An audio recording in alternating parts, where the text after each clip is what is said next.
Fala pessoal, tudo bem? Aqui mais um episódio do podcast MVP, agora também videocast, né? Nessa segunda temporada a gente também está gravando em vídeo, então está nas principais plataformas de áudio e no YouTube. Então se você chegou aqui agora, não segue a gente, clica aí embaixo para seguir o podcast, ser avisada dos próximos episódios. Né? E também, não esquece lá de entrar no Startups, se cadastrar na newsletter, receber a melhor newsletter sobre startups do Brasil, quiçá do mundo, né? Bom, agora para esse novo episódio, 7º episódio, a gente está aqui com o Hernani Ferreira Júnior, que é um colega de mídia. É isso aí, prazer. Fundador da newsletter The News. Te conheci o The News ali 2021, né? No auge do Clubhouse, a gente frequentava algumas salas lá. Cara, e é impressionante, assim, o histórico, o que vocês fizeram em 3 anos, né? Mas antes de falar do The News especificamente, hoje são 2 milhões de cadastrados, 5 newsletters, 5 filhotes ali, né? Acho que tem muita gente que conhece da audiência aqui. Mas eu queria falar um pouquinho de você, até porque, quando eu vi o The News e vi você, depois eu falei, quem que é esse cara, né? Quem que é esse cara que criou essa newsletter aqui? Eu queria entender um pouquinho quem que é o Hernani e por que você chegou no The News. Fala, Gustavo. Puxa, primeiro, super obrigado pelo convite, prazer estar aqui. É engraçado que quando a gente conversou uma das primeiras vezes, né, a gente falou, mídia não costuma falar de mídia, e a gente está junto aqui, isso é muito legal. Eu queria fazer um parêntese que o Gustavo é um advisor informal nosso aqui. Sempre que eu preciso de dicas sobre jornalismo e do mercado, comunicação, eu ligo para ele, ele me ajuda. Então, obrigado, prazer estar aqui. E, puxa, sou o Hernani, acho que, começando me apresentando para o pessoal, acho que caí nesse mercado, como você já falou, que você falou, quem é esse cara? Porque eu não era do mercado, sou um outsider do mercado de mídia. Sou de Divinópolis, Minas Gerais, e me mudei para São Paulo quando comecei esse projeto, o The News, mas começou de paraquedas. Eu caí de paraquedas nesse mercado, não era o que eu planejava, não era o que eu pensava, mas eu sempre fui um cara comunicativo. Então, sempre fui um comunicador, vamos dizer assim, que tinha facilidade para falar, tinha facilidade para colocar as coisas no papel, sempre gostei de escrever e me formei em Direito. Então, acho que o Direito me ajudou e me deu uma base boa aí na escrita, principalmente em silogismo, premissa maior, premissa menor, para escrever. Então, acho que as coisas foram se conectando, mas me formei em Direito. Mas nunca exerceu, né? Nunca exerci.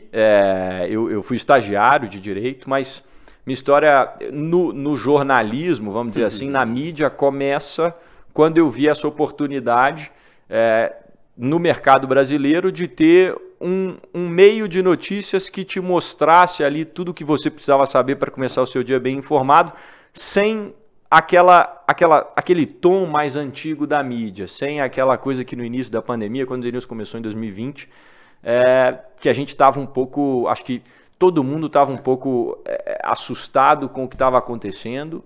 A maioria das pessoas estava desligando a televisão naquele momento. Sim. Eu fui uma dessas pessoas. E quando eu me peguei lendo newsletters lá de fora, né, do mercado americano, eu vi um modelo que me interessou muito. E aí quis trazer para cá. Em linhas gerais, acho que foi isso. Que é o Morning Brew, né? Que era uma das principais. O Morning Brew foi um dos principais, mas acho que eu acompanhava muito o The Hustle também. O Robin Hood Snacks. Legal. Que agora hoje até mudou de nome, acho que eles descontinuaram o projeto, mas assim, era muito bom. E eu gostava do tom, eu gostava que eles contavam notícias de uma maneira leve e inteligente. Né? Inteligente. Sim. Com linguajar jovem. E é o que eu gostava. Legal. Mas mídia, cara? Advogado empreender em mídia, bicho? Ninguém empreende em mídia, filho. Nem jornalista empreende em mídia. Eu acho que aí foi... Foi uma coisa do acaso, no lugar, eu estava no lugar certo, na hora certa, e eu era empreendedor em tecnologia na época. Então, eu estava na faculdade de Direito, mas eu tinha uma outra startup chamada Freela, que era um marketplace no mercado de eventos, entretenimento, food service. E naquele momento da pandemia, essa startup parou. Eu fico imaginando por que será, né? Parou porque as pessoas não podiam ter mais contato, e aí me peguei dentro de casa no primeiro dia de quarentena, que é a história aí que muitos já ouviram, que eu abri meu computador e falei, poxa, o que eu vou fazer? Meu maior cliente no dia anterior tinha me ligado e falado, olha, acabou.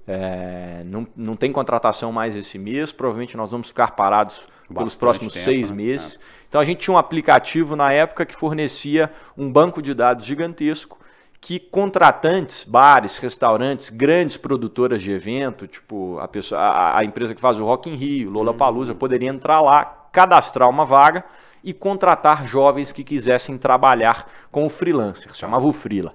Chegamos no final do Planeta Startup, que teve na Band, etc. Foi bem legal. A gente estava num momento muito bom. Não, caminhava, tinha receita, legal. Bootstrapping também, assim como foi o The News.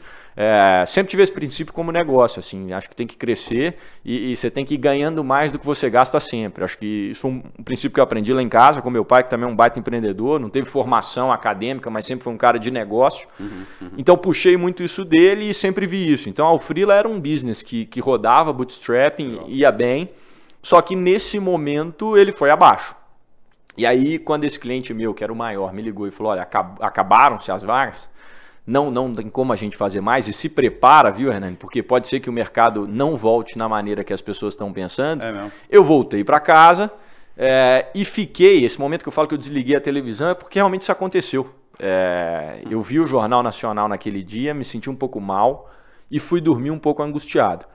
No dia seguinte eu acordo, passo um café sem açúcar ali, e isso foi o que aconteceu. Abri meu computador e falei, puxa, o que eu vou fazer? Já que eu não tenho tarefa para cumprir, eu já dei o recado para quem trabalha com a gente, que a gente está de stand-by. 7 pessoas no time, no time da Freela. E aí eu abri meu computador. E foi aí que eu li as newsletters lá de fora com atenção. Eu assinava a Angel List, que é um grande, acho que você conhece, e eles que me indicaram o Morning Brew há uns... Eu já li o Morning Brew, acho que há uns 4 anos. Então isso era 2020, o Morning Brew surgiu em 2015. Eu fui early adopter do Morning Brew lá fora. Do Morning Brew eu fui descobrindo esse modelo. Então eu já gostava, mas assim, nunca imaginei que eu fosse começar um negócio de mídia. E a newsletter foi só o meio pelo qual eu encontrei de fazer alguma coisa naquele momento. Porque eu abri o computador e falei, o que eu vou fazer? Aí eu abri meu e-mail, vi e falei, poxa, não tem uma dessa no Brasil. Será que dá para criar? E aí, como eu já escrevia, abri o Google, procurei lá software para escrever e descobri naquela época o Substack. E foi lá que eu comecei. Legal. Então comecei com o Substack gratuitamente, escrevi a primeira edição ali, gastei umas boas horas. Qual foi o primeiro mailing list ali? Para quem que você mandou primeiro? Aí é outra história. Eu tinha um mailing list de um podcast que eu gravava na época de Freela, que eu sempre fui um consumidor de conteúdo voraz, Gustavo. Tá. E eu comecei a ver uns caras lá fora que estavam com uma tendência que era show why you're building. Então, eu vi essa tendência lá fora, Building in Public, que depois virou Building in Public. Então, eu acompanhava alguns empreendedores lá fora que falavam, cara, você vê muita referência de empreendedorismo, mas depois que o cara já chegou lá. Sim. E aí, no meio da Freela, eu resolvi documentar esse processo. Que legal. Então, eu comecei meu primeiro business de audiência sem saber o que era esse mercado. Em 2019, eu comecei um podcast chamado EnConstrucast. E esse podcast chegou a ter 90 episódios. Ele coexistiu com o The News. Foi engraçado que ele coexistiu. Ele impulsionou bastante o The News no início. E o primeiro disparo do The News foi para uma lista de e-mails que eu tinha do podcast, do EnConstrucast. Chegou a ser top 5 de carreira, desenvolvimento pessoal no Spotify, na Apple, porque eu mostrava isso. Eu falava, tô mostrando a minha construção. Eu ainda não cheguei lá, mas eu vou chegar e eu quero você lá no topo junto comigo. E aí eu falava com as pessoas, eu vou te mostrando aqui enquanto eu faço. Eu não cheguei lá ainda, eu não sou o empreendedor de sucesso que eu ainda quero ser, mas eu vou te mostrar o caminho. E as pessoas foram gostando disso, eu peguei uma onda boa, o timing do podcast foi muito bom, porque na época, por exemplo, acho que quem conseguiu viralizar podcast aqui, talvez tenha sido o Flow, PrimoCast e depois veio o Podpah. Naquela época não tinha nenhum dos três. Tinha o podcast, acho que tinha o podcast do Flávio Augusto, GVCast, que eu escutava bastante. E aí eu comecei esse podcast, a primeira lista do The News, voltando, ela foi disparada para esse grupo de pessoas, 234 pessoas. E essas 234 pessoas que receberam esse e-mail na quinta-feira, eu passei o Café Sem Açúcar na quarta, fiz a primeira edição em um dia, que era o MVP ali do The News, e disparei para essa lista na quinta. As pessoas gostaram, compartilharam, e na sexta-feira, antes, né, na quinta, quando eu fui dormir e agendar a edição de sexta, a gente já tinha dobrado de tamanho. E aí eu falo que dali eu não parei mais. Validou o MVP em um dia. Validou o MVP em um dia, as pessoas me deram feedbacks. E na sexta-feira eu enviei a segunda edição e de lá para cá não parei mais. E dessas 234 a gente chegou a hoje, a gente chega aí a caixa de entrada de mais de 2 milhões de pessoas. O grande salto, eu lembro uma vez que a gente estava conversando, você falou, o grande salto foi quando vocês colocaram o programa de indicação, não foi? Foi, e aí dobrou rápido, né? Foi o programa de indicação. A gente saiu de... agora eu não lembro os números ao certo, mas sei lá, a gente multiplicou quase que por 10 em um período muito rápido. Dobrou, depois dobrou de novo e depois triplicou. Então foi bem rápido. Caramba. Quantas canequinhas? Cara, a gente já enviou muitas canecas. Aí para quem talvez escuta e conhece o The News, essa mística criada na caneca é uma coisa que eu acho que o Morning Brew não conseguiu ter. Eu acho que não. Não. Eles conseguiram sucesso razoável com as canequinhas. Eles fizeram, mas você não vê o Morning Brew repostando pessoas. Você não vê uma caneca do Morning Brew no eBay sendo vendida por $100. Tem isso? Se você entrar no Enjoei aí agora, você vai ver uma caneca nossa sendo vendida por mais de R$100. Olha só. Então esse hype da caneca, eu acho que o Alex Lieberman gostaria aí de contar um case aí nosso. Alex, you have to listen to this. You have to listen to this, é isso aí. Mas esse hype da caneca foi uma coisa que a gente... Poxa, eu olho para trás e eu falo, como é que a gente conseguiu criar isso? Mas foi muito legal, E até hoje, a gente mudou a cor dela, agora é uma caneca amarela, mas a gente basicamente criou esse programa de indicação, que era um Member Get Member, Referral, que colocava ali os prêmios conforme as pessoas indicavam. E as pessoas já indicavam muito. Você deve sentir isso nos startups também. Sim. A pessoa meio que organizar o que já acontece. Exato, né? E as pessoas gostam, né? Então, quando a pessoa gosta do conteúdo, ela acaba querendo compartilhar com os amigos ali por e-mail, porque é muito simples. Você dá um forward, encaminha e pronto. E a gente bebeu muito dessa fonte aí e até hoje segue sendo um dos canais de aquisição mais fortes, mais potentes que o The News tem. Hoje até que nesse patamar que vocês estão, 2 milhões de pessoas, hoje ainda o referral ainda funciona? Funciona porque sempre tem gente nova entrando, né, todos os dias. O que a gente fez ao longo do tempo foi sofisticar, e aí o time de marketing começou a sofisticar essa jornada de entrada. Então, antes a copy era a mesma para todo mundo, hoje já não é. Então, a copy que alguém vê no e-mail lá para indicação é diferente de outro que entra. Tem e-mails no meio do processo. Então, a gente sofisticou muito esse processo. Evoluiu. Mas começou igual você começou. Coloca, indica, ganha prêmio e pronto. Inclusive, deixa eu fazer... Simple as that. Deixa eu aproveitar o meu podcast aqui para fazer o jabá do nosso programa de indicação, que a gente colocou também, bem lembrado, obrigado. Isso aí. A gente também está com o programa de indicação aqui no Startups e tá indo bem legal também, está sendo bem legal. As pessoas, como a gente criou a história do indicar a música, né, na newsletter, as pessoas gostaram disso, a gente colocou também como um prêmio pedir a música ali na newsletter e tal. Então é legal isso, nessa ideia de criação de comunidade, de criação de vínculo, né? Isso que eu vejo até também, as pessoas quando indicam, quando falam do The News, falam com paixão, assim, né? E aí acho que é a construção da marca, né, Gustavo? A gente tem sempre que pensar nisso enquanto empreendedores. Quando você coloca um produto na rua, esse produto representa uma marca ali atrás. E essa marca tem personalidade. Eu costumo falar muito isso. Chegou a hora das marcas terem personalidade. Total. Porque se você olha os feeds, você entra no social media de muitas marcas, independente do setor, todas as marcas do setor estão iguais. Sim. Aí você fala, poxa, isso é chato. E aí quando você tem uma marca igual ao The News, que se você for no nosso Twitter lá e olhar, por exemplo, a gente responde os leitores e às vezes a gente responde coisas que uma marca não responderia. O leitor reclama de uma matéria, fala, puxa, acho que vocês erraram nessa matéria. Eu falei, puxa, tudo bem, se descadastra aí. E é isso. É gratuito para assinar e gratuito para sair. A gente não vai agradar todo mundo. E a gente tem essa personalidade. Acho que isso faz com que as pessoas... Quem indica... o Brian Chesky fala muito isso do Airbnb. Construa a sua marca para os primeiros 1000 ali, ou 100, não sei se ele fala 1000 ou 100. A história dos 1000 é dos 1000 lovers. É. Né? 1000... Constrói a história dos 1000 lovers e esses 1000 lovers vão impulsionar a sua marca. Eu acreditei muito nisso no início e foi o que eu trabalhei para construir.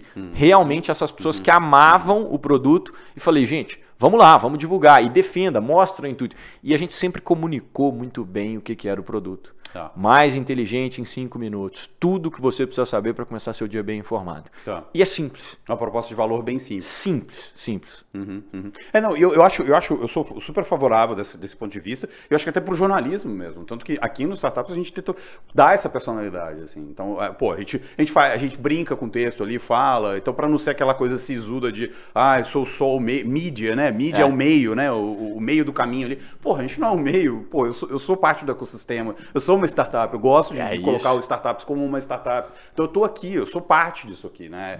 Eu acho que não dá para ser... Lógico que você tem que ter a precisão ali, né? Você tem que tem que seguir os preceitos do jornalismo. Claro. Mas não dá para ser o isentão o tempo inteiro. Você tem que se posicionar, você tem que mostrar uma personalidade. E é o caso quando você coloca uma música da semana e eu já li várias vezes, eu falo, poxa, essa newsletter foi escrita ao som de... E aí você coloca a música, o leitor se sente próximo. Então, isso é muito legal. Isso é muito legal. Agora, você falando um pouquinho de construção de produto, aí como a gente falou, hoje são 2 milhões de pessoas, e-mails, cadastros ali, e 5 produtos, né? 5 newsletters, a The News, que é a principal, que é a primeira, e 4 filhotes. Como que você chegou nesses filhotes? Assim? Como que vocês viram, ou como que vocês exploraram? No jornalismo a gente chamaria de editorias, né? Como que você desmembrou essas editorias? E como é que vai? Como é que é isso? Hoje você tem 4, 5 newsletters. Vai ter 10, 15, 20? Você vai sempre desdobrando ali, como o jornal tem os cadernos, tem as editorias? Essa é uma boa pergunta. Assim, a gente olha sempre para o nosso produto como algo que tem que sempre estar sendo construído. Então a gente teve o início, a gente tem um meio e o fim a gente vai deixando e vai entendendo como é que a audiência quer. E aí, como é que a gente trata essa questão de produto, né? De marcas que a gente chama lá dentro da Waffle, que é o ecossistema que a gente está construindo. A gente começou com um produto geral, notícias em geral, acredito como a maioria dos jornais aí, e a gente tem um público muito, muito heterogêneo. Tá. E ele foi crescendo muito rápido. E dentro desse público, desse grande público, a gente foi conseguindo perceber interesses comuns, baseado em dados. Quando a gente dispara um e-mail, a gente tem uma quantidade de informação vasta ali dentro. Hoje em dia vocês estão em Beehive, né? A gente usa mais de 4 plataformas, na verdade, diferentes. Tá. Uma muito boa, inclusive, que a gente está usando, tem gostado bastante, é a Pingback, que é brasileira, então fazendo do Matt, fazendo um merchan aí para uma plataforma de tecnologia brasileira. Isso é difícil da gente perceber isso aqui no Brasil. E posso dizer, a gente testa produtos lá de fora e testa produtos daqui. Não perde em nada para as plataformas lá do exterior. Então, a gente começou em Substack, mas a gente lançou o nosso caderno de carreiras agora, o The Jobs, que é o primeiro caderno pago, novo, né? Dentro da Pingback. É pago? Interessante isso. O The Jobs é pago.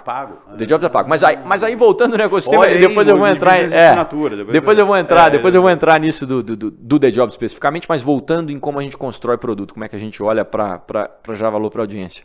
A gente olha os dados dessa audiência, então a audiência começa a clicar muito no caderno na matéria de tech e negócios. Tá. Puxa, a gente começou a perceber que as pessoas clicavam muito ali. A gente falou, será que existe uma demanda para um caderno só de negócios? E a gente lançou o The Business baseado nisso. Foi o primeiro spin-off. Na verdade, o primeiro spin-off foi o The Stories. Esse foi muito na intuição. Mas esse foi muito na intuição. O The Stories a gente só tinha um cheiro, um faro de que as pessoas clicavam nas dicas do final de semana de sexta-feira. A gente falou, isso é lifestyle, cultura, a gente indica filme, indica série, indica música, livro, pode ser que seja legal criar um caderno assim. Mas ali foi mais oportunidade. Conheci uma pessoa que poderia escrever muito bem aquilo ali, ela queria lançar um podcast na época de histórias de amor igual Modern Love lá fora. Falei, cara, vamos fazer em texto, a gente já sabe fazer texto, vamos colocar aqui em texto. Aí plugamos no ecossistema e funcionou assim. E aí veio o The Business. O The Business já foi baseado em dados. A gente via que as pessoas clicavam muito e a gente falou, cara, tem uma possibilidade aqui de criar um caderno de negócio. Criamos o The Business. Esporte, mesma coisa. Toda a matéria de esportes que a gente colocava, o CTOR era muito alto. A gente falou, puxa, tem demanda. Aí a gente olhou o mercado de newsletters esportivas, fizemos uma análise de mercado, não tinha, vamos criar. Não. Aí a gente criou. Esporte não tem nenhuma. Não tem, newsletter não tem. Não. E é um produto complexo. A gente trabalha muito ele porque é um produto complexo. Esporte é muito resultado, né? Então você precisa dar na hora. Então a gente cria um produto que é muito mais, na verdade, ele te entrega o não óbvio do esporte. São análises mais profundas, são um raio-x, por exemplo, de uma jogada, de alguma coisa que você não viu ali no ao vivo. Então o produto hoje, ele é muito bem construído, mas a gente sabe como é que a gente se posiciona. Porque se eu for brigar com o Globo Esporte, eu nunca vou conseguir. Sim. Então, porque eles são imediatos. Eu posso até conseguir, minto. Não é que eu nunca vou conseguir bater a Globo, mas se a gente mudar o formato, tudo bem. Mas o nosso formato é para ser enviado segunda, quarta e sexta, às 9h09. É depois da rodada. É depois da rodada, exato. E fala sobre todos os esportes, enfim. E a gente vai lançando produtos assim. Então, a gente criou o The Jobs muito nessa vertente também. A gente olhou e começou a perceber que anúncios de carreira, todos os patrocínios de carreira que a gente colocava, notícias de layoffs, mercado de trabalho, tinha um número de cliques acima da média. A gente transformou isso em produto. Poxa, vamos criar uma marca aqui, The Jobs, para ajudar as pessoas a construírem e se desenvolverem suas carreiras? Puxa, nosso público é de 18 a 34 anos. É o Henry, é o cara que está no início da carreira ou já está um pouquinho mais avançado, mas dali ele só cresce. O cara que lê a gente, ele só vai melhorar. Hoje ele está como analista, daqui a pouco ele está como gerente, daqui a pouco ele está como líder, coordenador, diretor, e são os futuros presidentes das grandes empresas do país, eu não tenho dúvida. Então é esse terreno que a gente está começando a construir. E aí a gente lançou o The Jobs. A gente fala que o The Jobs é o seu one-on-one favorito. A gente manda 2 vezes por mês e é um one-on-one que você tem ali uma leitura longa. Ele é enviado 2 vezes ao mês, uma assinatura. Então, legal isso. Assinatura paga, a primeira newsletter paga. Por que entrar no mercado de assinatura? Sendo que mídia... Aliás, só voltando, o The News é uma empresa de mídia. The News é uma empresa de mídia. MediaTek. MediaTek, tá bom. Porque a gente tem técnico mas é isso mesmo. Só para entender, é legal saber como você se define. Eu não tinha te perguntado isso. É isso, você empresa se define de mídia. com a MediaTek mesmo. É isso aí. Legal. Mas, porra, por que entrar em assinatura, sendo que o mundo de mídia briga com essa coisa de assinatura, de ter ou não? Eu já tive assinatura, o Startups começou com assinatura, depois eu derrubei o paywall. É mesmo? Eu não sabia. Quanto era a assinatura? Era R$19,90. R$19,90. Mas como é um nicho muito pequeno, acabou que não... E foi melhor quando você cortou. Cara, em termos de crescimento, sim. Em termos de desenvolvimento, sim. Ser gratuito e aí patrocinado, né? Ajudou muito a desenvolver, escalar muito. Eu dificilmente... você pegar o Eric Newcomer, que foi Bloomberg, que foi The Information, e tem uma newsletter também no Substack, assinada, ele hoje está com 2.000 assinantes. Nos Estados Unidos, escrevendo do Vale em inglês. É o que o The Jobs quase tem já. A gente vai bater 2.000 daqui a pouco. Então, não tem nem 3 meses que a gente lançou. Então acho que legal. Tem alguma coisa aí. Exato. Mas por que a gente escolheu a assinatura, tá, Gustavo? Eu vou te dizer que eu sou um pouco outsider do mercado e eu não me preocupo, eu não olho muito, eu não fico muito atento aos movimentos que os grandes fizeram para basear minhas decisões. Eu uso isso como insumo. Mas eu não copio igualmente e falo, poxa, tá todo mundo saindo de paywall, eu não vou criar paywall. Não, depende. Eu já tenho muito conteúdo gratuito. Eu falo sobre carreira gratuitamente, mas se você quer se aprofundar um pouco e ter uma editoria mais específica, a gente tem e você tem um preço a se pagar. Então, assim, acho que eu não olhei muito para o mercado para ver quem estava em paywall, quem não estava. A gente falou, cara, vamos fazer. Inclusive, foi um spin-off que nenhuma newsletter lá fora fez. De entrar no mercado no tier pago. Das que a gente tinha como benchmark, nenhuma entrou. Todas vão no modelo de audiência. Exato, modelo de audiência. O The Hustle vendeu para o HubSpot, Morning Brew vendeu para um grande grupo, que é o Axel Springer, da Business Insider, e a Robinhood vendeu para...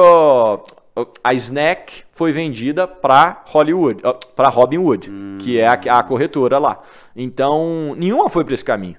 Mas a gente está olhando muito... Quando você olha mídia, o tradicional, é legal isso, aquela história. Pô, o próprio Vélez era um outsider do mundo do banco. Do banco, exato. E criou um banco, né? Eu acho muito interessante isso, o outsider vindo para o negócio de mídia e trazendo uma perspectiva completamente diferente. E quando você olha esses caras compraram audiência, na verdade. Audiência. Porque quem financia é o outro negócio, né? Exato. Aí você não é o business não é o negócio ali, né? O negócio é outra coisa. Quem paga a conta é outra coisa. Pô, vocês estão construindo e a gente está tentando construir negócios que pagam a conta, né? Exatamente. O produto final paga a conta. Né? Exatamente. Essa foi a ideia desde do dia 1. E a venda de patrocínios do nosso lado, ela funcionou muito bem. E isso pra gente é um drive muito forte. Nosso time comercial é excepcional. Quantas pessoas você tem hoje? Quantas pessoas no comercial? Denilson está com quase 20. Comercial a gente tem um time de 6 pessoas. Porra, bastante. Então, são 6 pessoas no time comercial proporcionalmente. Maioria comercial e conteúdo. Comercial e conteúdo.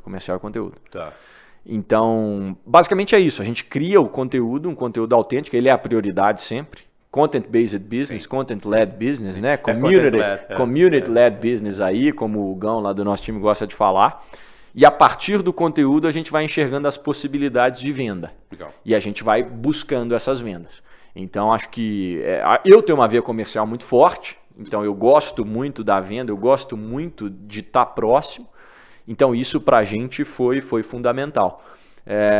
E aí voltando por que da assinatura, porque a gente começou a enxergar que, é bom vender anúncio. É muito bom. É um baita business, né? É um baita business. Você olha a receita de Facebook, você olha a receita de Google. É bom para mas estou dizendo assim. É bom pro duopólio. Então, mas mas pensa o seguinte, enquanto você precisar comprar audiência, você vai querer vender anúncio. Sim. Eu não vejo o nosso negócio sem comprar mídia. O Denilson, além de vender anúncio, ele compra anúncio. Então, a gente também é anunciante da Meta, a gente faz anúncio no TikTok Ads, etc. Então, assim, enquanto eu comprar anúncio, eu vou conseguir vender. Enquanto tiver demanda para eu comprar anúncio, eu vou vender. E todo dia surge uma empresa nova. Então, você precisa fazer patrocínio. Você precisa comprar a atenção das pessoas. Eu tô no jogo da atenção. Sim, total. Só que eu comecei a perceber que, além disso, depois que você cria uma comunidade engajada, você também consegue monetizá-la de outras formas. Sim. Que é o que a turma do marketing digital faz. O cara constrói, o cara começa a construir uma audiência ali, fala sobre um assunto específico e depois vende um curso para essas pessoas. A gente não quis vender curso. A gente vendeu uma newsletter paga que tem tudo a ver com o nosso público, porque faz sentido para ele. Faz sentido, é um one-on-one por escrito, que é o formato que a gente domina e que a gente gosta de fazer.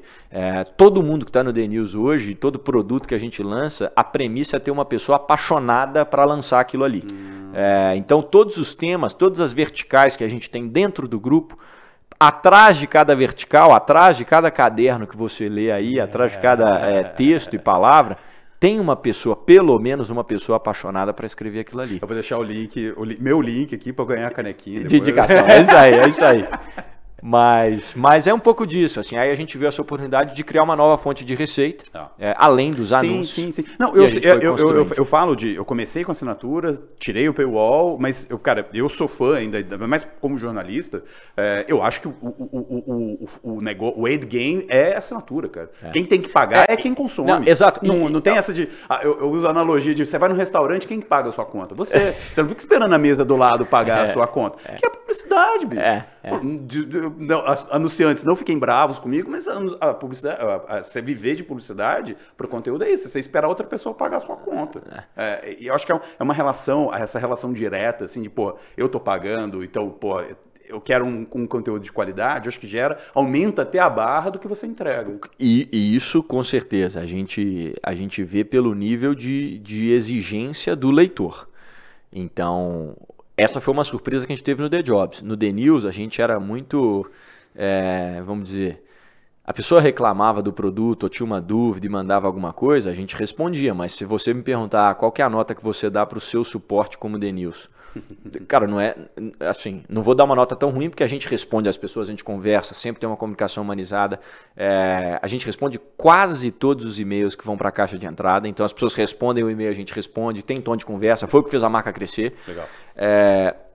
Mas no The Jobs o nível de exigência é outro. Você não pode demorar. A pessoa está pagando para você, então você tem que ter um time de suporte ali de CS para tomar conta. Isso é totalmente diferente. Mas eu acho que as duas coisas podem coexistir. Legal. E, cara, eu amo os patrocinados. Porque o nosso anúncio não é aquele anúncio, Gustavo, interruptivo. E a gente faz questão de produzir para o anunciante. A gente fala não para a maioria das marcas. Maioria. Ah, é? Maioria. A gente recusa patrocínio. Por quê? O espaço é limitado. E a nossa audiência é extremamente qualificada. Para você estar ali, a gente tem que ver fit da sua marca com a nossa audiência. Senão eu falo, poxa, não faz sentido. Sim. Você não vai ter resultado, meu público não vai gostar, porque meu público sabe o que gosta, é um público exigente, qualificado. E esse jovem que está lendo o jornal ali, né, nossos grupos, não só o jornal, mas todos os outros cadernos, quando ele bate o olho em um patrocinado que ele fala assim, puxa, não tem nada a ver isso aqui comigo, você está anunciando uma construtora, nada contra a construtora, gente, mas assim... Não, mas é saber o nicho. Entre anunciar uma construtora tradicional e anunciar a Yuka, que aluga quartos para as pessoas aqui em São Paulo, para o cara que está mudando, que é super inovador, startup e tal, é muito melhor anunciar a Yuka, porque tem a ver com o meu público. Então, a gente olha muito para isso e por isso que muitas marcas que vêm anunciar com a gente fala, olha, não faz sentido. A gente agradece, mas passa para a próxima.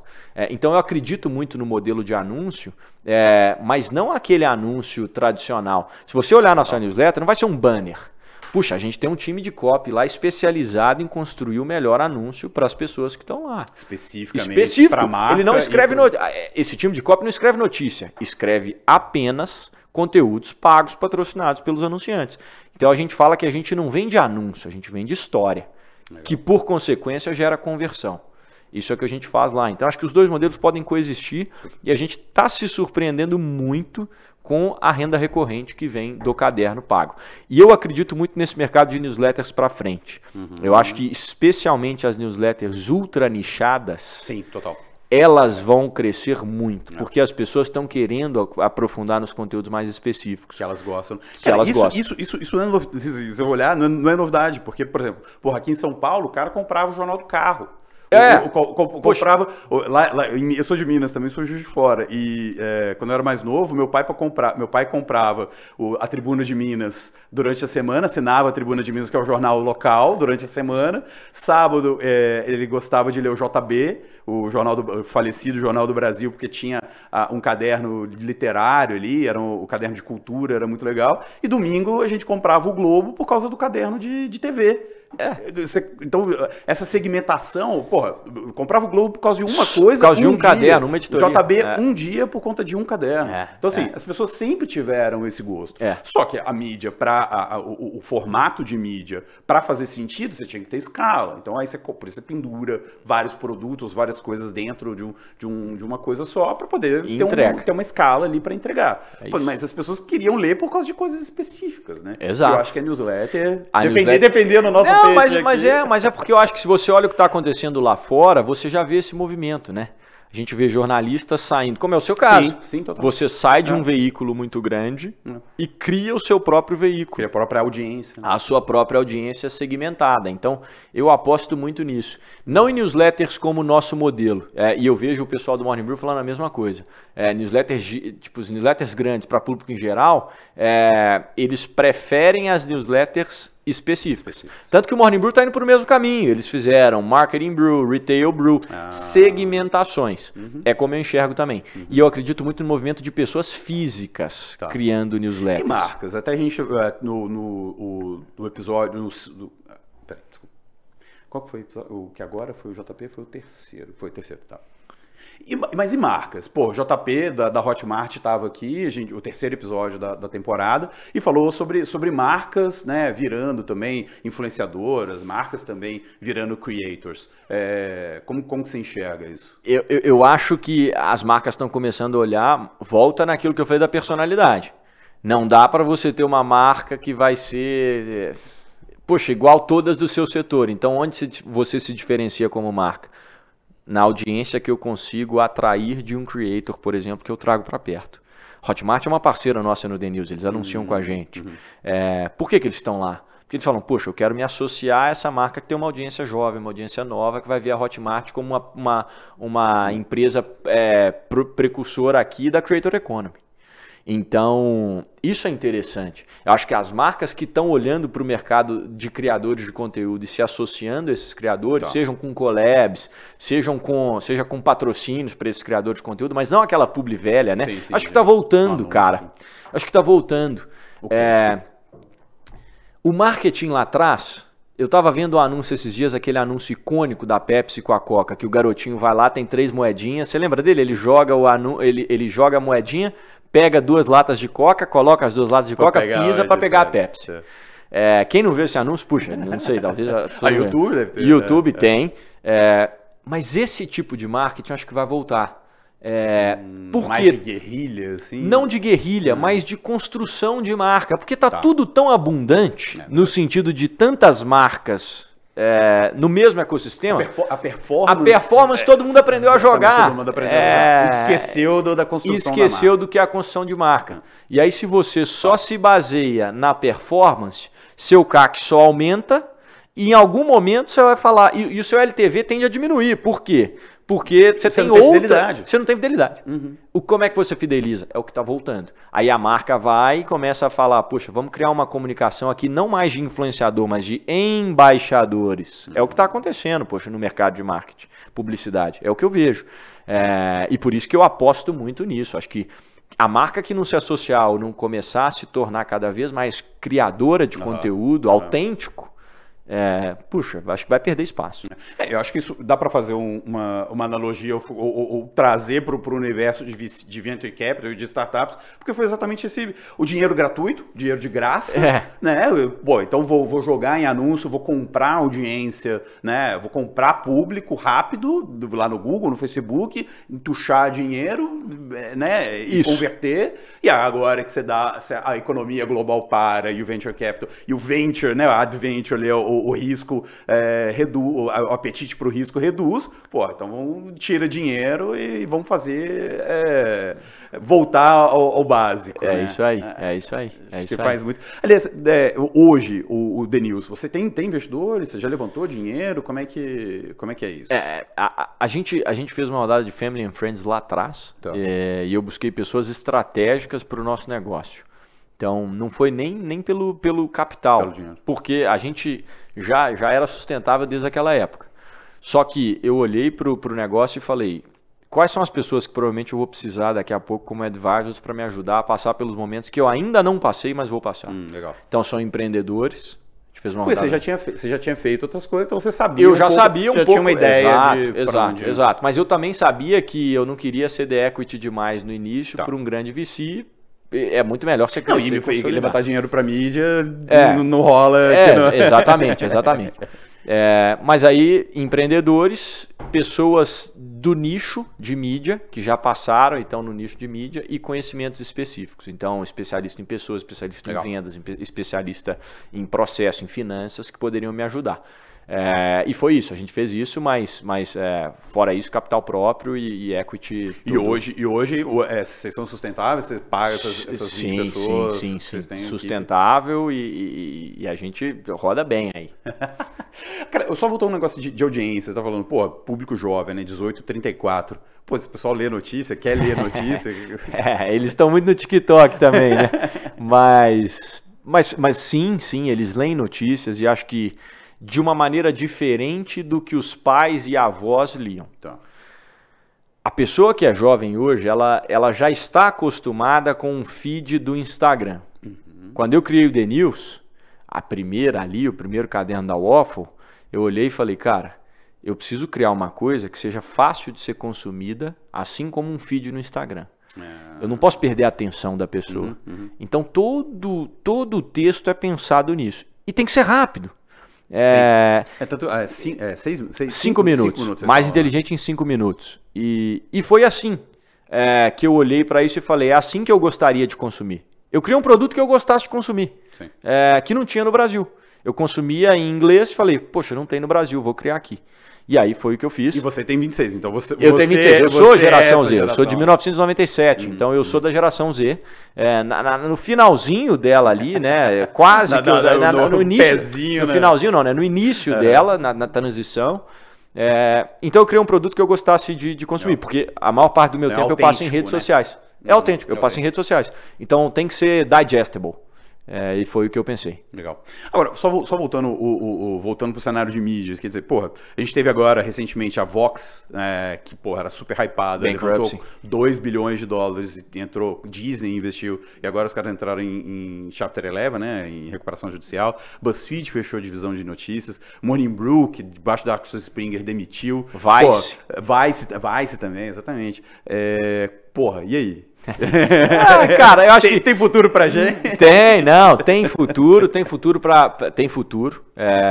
mas tem futuro para quem continua conseguindo ser relevante.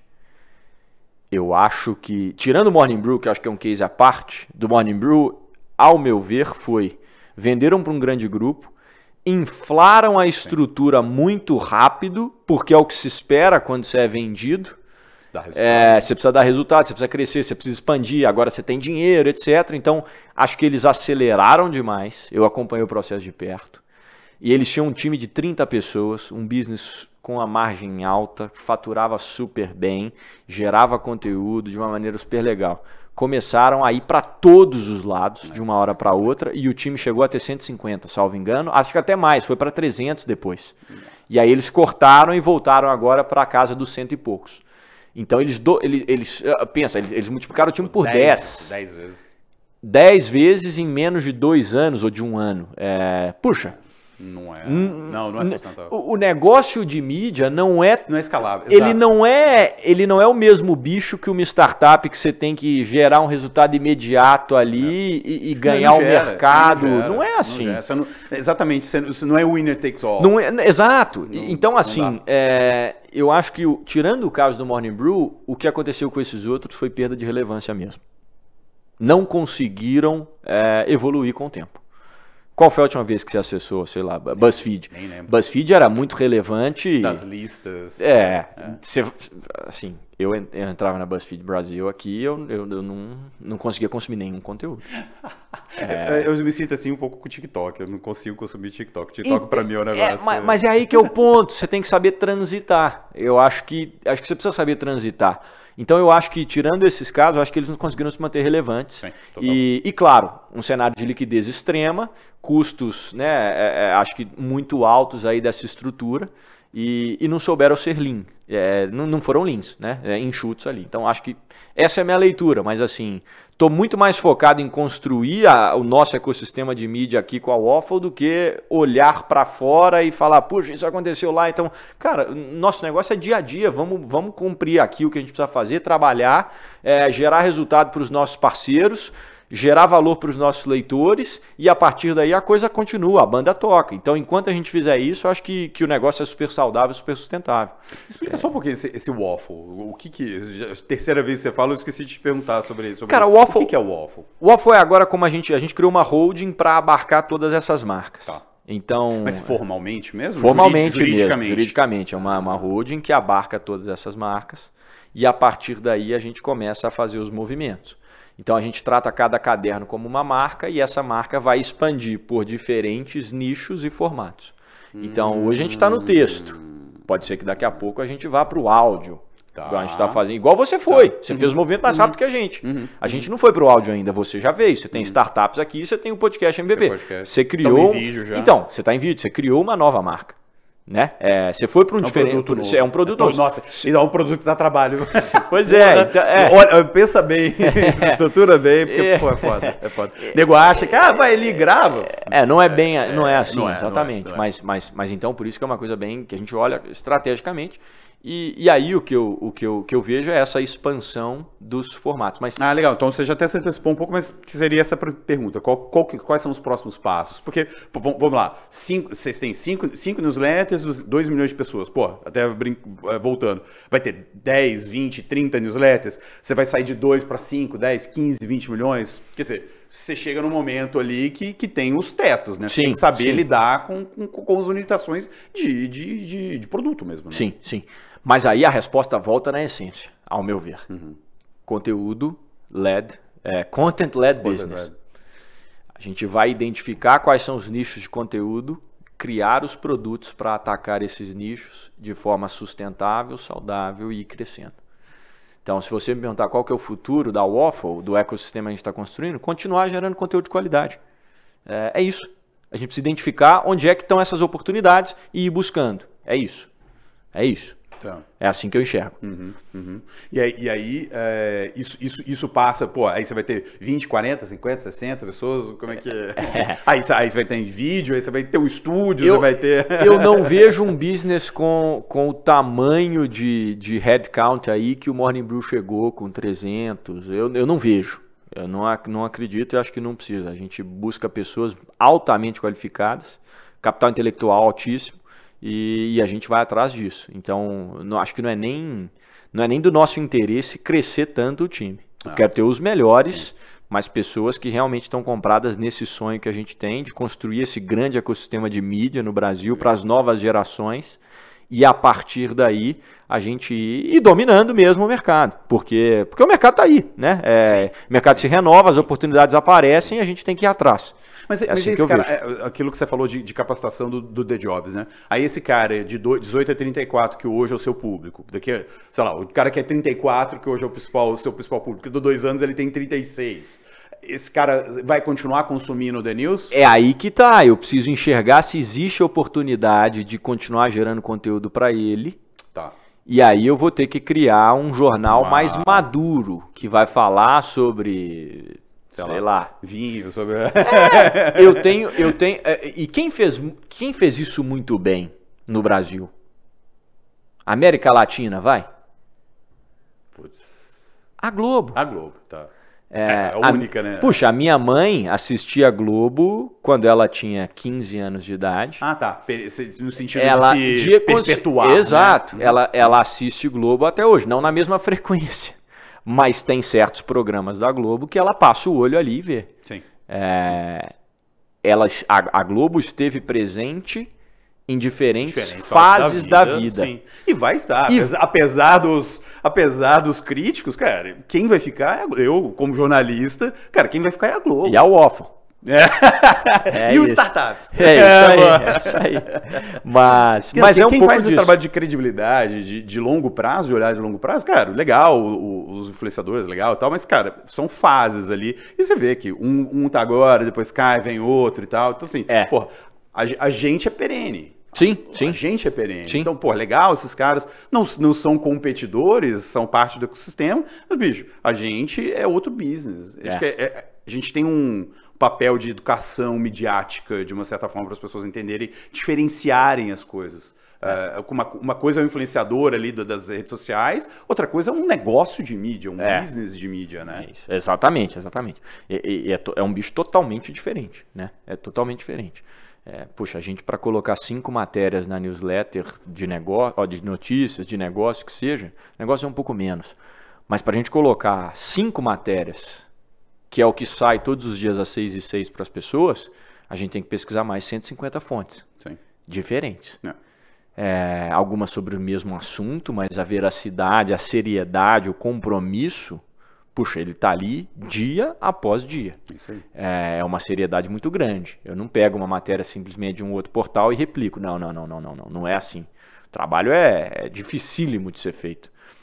A gente aparece nos podcasts, fala, etc. Parece que é uma coisa maravilhosa, mas não é. Foram letrinhas aparecem, eles simplesmente. Não, você sabe disso. Quantas noites, né? Você vira à noite. Poxa, eu lembro de Olimpíadas noticiar o Ítalo Ferreira, que ganhou a prova no Japão, acho que era 4 horas da manhã, a hora que acabou. Como é que eu ia dormir antes? Ali pra... E aí a mesma coisa, eleição dos Estados Unidos, eleições americanas, na época que o Biden ganhou do Trump, cara, o resultado foi sair, era de madrugada, então eu não podia deixar o produto sair às 6 sem que a gente tivesse resolvido isso. Então, é uma seriedade grande, você falou, assim, é um nicho especializado, é um business especializado nesse conteúdo sério, na editoria ali de notícias em geral, é isso. Editoria de negócio é um bicho totalmente diferente, a editoria de carreira é totalmente diferente. A de The Stories, poxa, que é história de amor, totalmente diferente. Então, é um business que começa cada vez mais a se tornar mais complexo. E por isso você precisa de muita gente boa. Beleza. Porra, cara, obrigado mais uma vez aqui pela presença no podcast, foi ótimo esse papo. Que bom, prazer. Obrigado você, Gustavo. Vamos nessa, bora construir aí.